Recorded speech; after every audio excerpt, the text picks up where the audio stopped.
Morning sunlight filters softly through the thin, worn curtains of a small, time-worn house. The air smells faintly of coffee and hope. In the quiet kitchen, Lena, a dark-skinned woman in her late 50s, hums an old tune while flipping bread on the pan. Her movements are slow but graceful, every gesture filled with care, every breath with love. Years of hard work have carved lines around her eyes, yet they still shine with warmth. Down the hallway, Ethan, her 28-year-old son, stands before a cracked mirror, adjusting his tie. His reflection shows pride, and something darker. He glances toward the kitchen, where his mother hums softly, and for a moment, his face tightens, not with anger, but embarrassment he cannot name. The clinking of dishes, the faint smell of toast, everything feels normal, yet the silence between them screams louder than words ever could. The table is neatly set, 2 plates, 2 cups, and a small handwritten note beside one of them, "Good luck today, my son." The ink is slightly smudged, as if touched by trembling fingers. Lena stands nearby, her smile faint but full of pride. She has done this every morning since Ethan was a boy, small acts of love she never stopped believing mattered. Ethan walks in, phone in hand, his tie perfectly straight, his face already locked in the expression he wears for the world. He glances at the table, at the note, then at her. "Mom, I told you, you don't have to do all this," he says, his tone sharp, impatient. Lena's smile falters for a second, but she steadies it, pretending not to notice the chill in his words.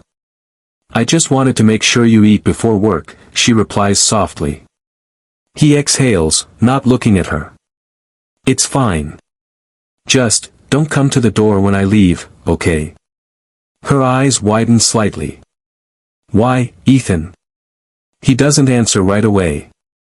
He just picks up his coffee, glances toward her dark, weathered hands, and mutters under his breath, "People don't need to see you every time."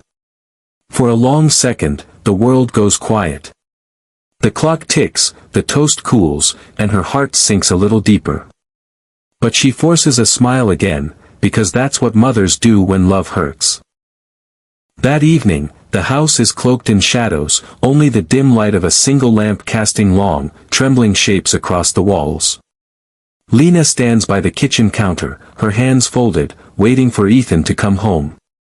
Her heart beats with a quiet hope that perhaps he will finally see her, speak kindly, remember her love. Ethan enters, his face tight with anger and frustration. "Mom, why didn't you tell them you're my mother?" he snaps, his voice sharper than he intended. She steps forward cautiously, voice soft but steady. "Ethan. I thought." "Stop it," he yells, cutting her off.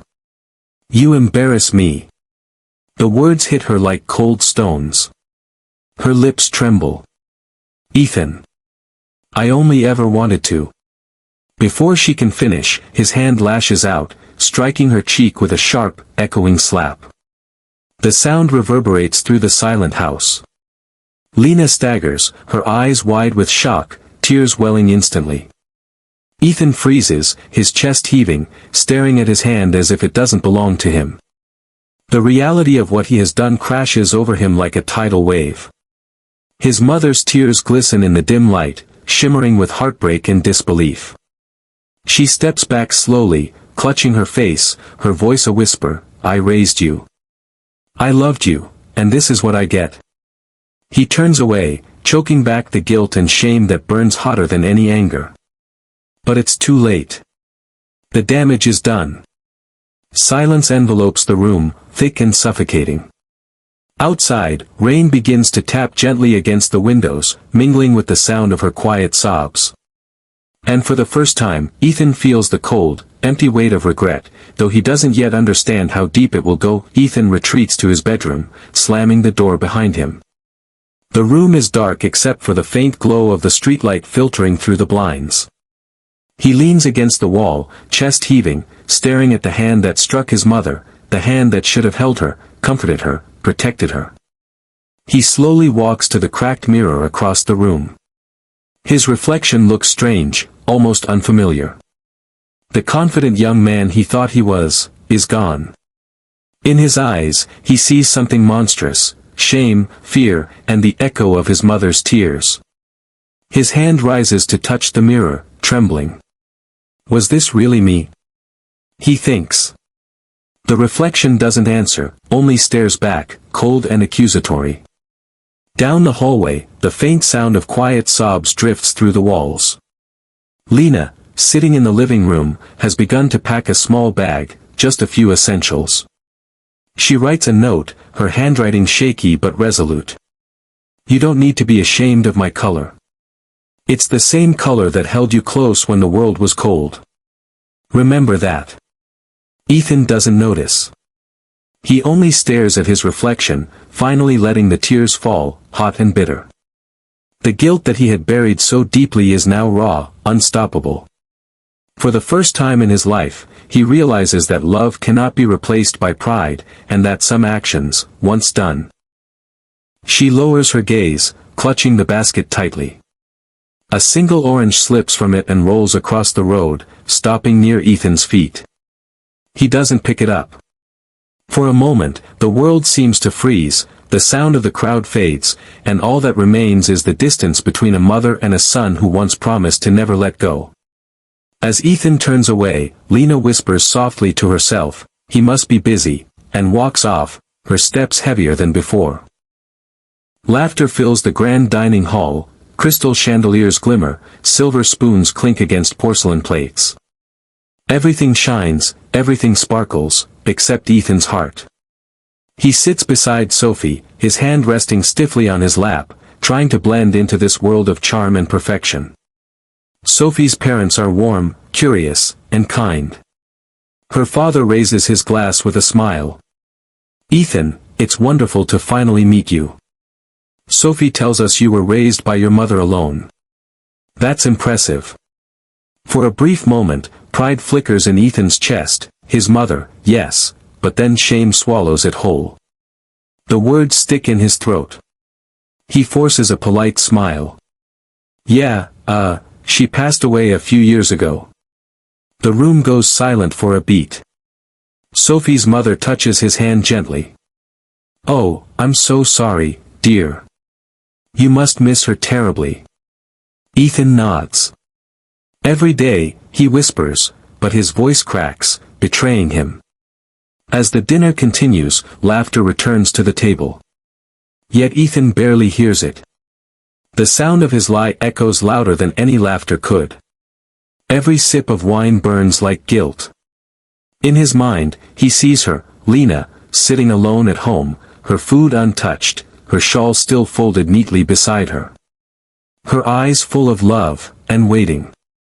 The world around him glitters, but all he feels is darkness. The next morning, the city hums with life, cars rushing by, vendors calling out prices, sunlight bouncing off wet pavements after last night's rain. Lena walks slowly through the busy market, her worn shawl wrapped tightly around her shoulders. She clutches a small basket of fruit, humming softly to herself, the same tune she used to sing when Ethan was little.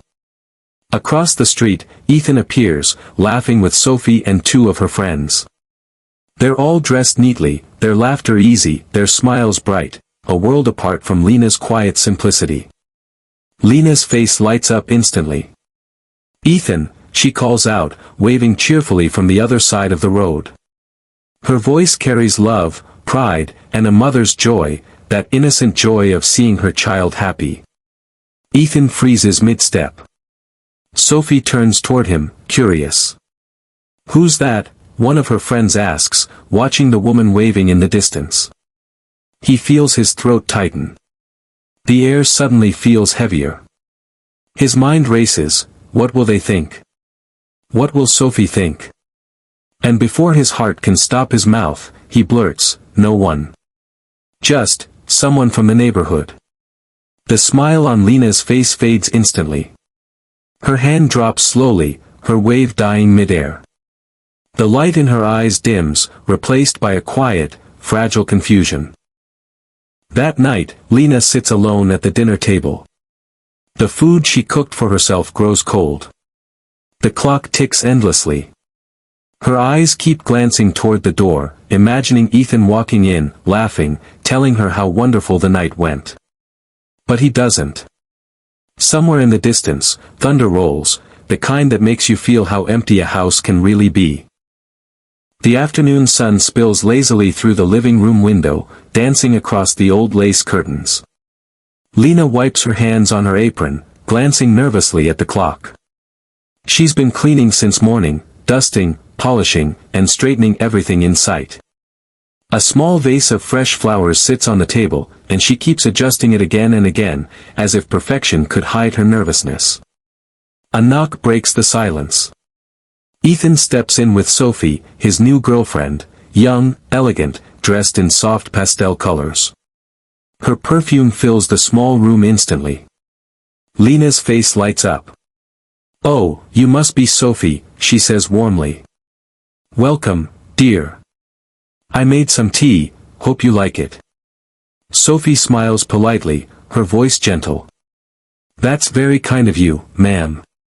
"Thank you." But Ethan's posture stiffens. His eyes dart from his mother's plain dress to Sophie's designer shoes, then back again. He feels a strange discomfort rising in his chest, one he tries to mask with fake composure. As Lena disappears into the kitchen to bring tea, Sophie leans closer and whispers, "Your mom seems so sweet." A soft drizzle paints the evening sky as Lena folds Ethan's shirt on the couch, her heart full of excitement. Tonight, she believes, is important. Her son is meeting Sophie's family, and she wants to be there, to see him shine. She picks up her old shawl, the one she wears only on special occasions, and smooths the wrinkles with care. Ethan walks in, adjusting his cufflinks, his phone pressed to his ear. He ends the call and freezes when he sees her dressed up. "Mom, what are you doing?" Lena smiles shyly.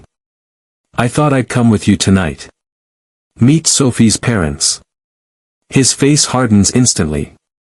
"Mom, please. You don't need to come." She looks at him, a little confused. "But, son. I'm your mother." He sighs, running a hand through his hair, frustrated. "It's not that simple, Mom. They're different people. You'll feel out of place." Her voice trembles. "Out of place? I raised you, Ethan. How can a mother ever be out of place in her son's life?"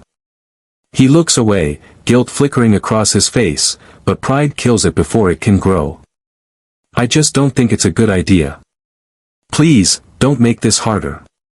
She stands there, silent. Her hands slowly drop to her sides. After a moment, she forces a small smile. "Of course, dear. I understand."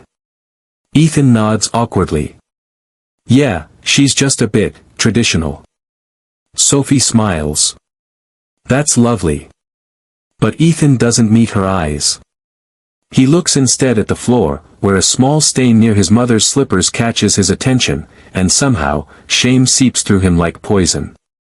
In the kitchen, Lena hums softly, pouring tea into chipped cups, never realizing that love, in her home, was slowly being replaced by embarrassment.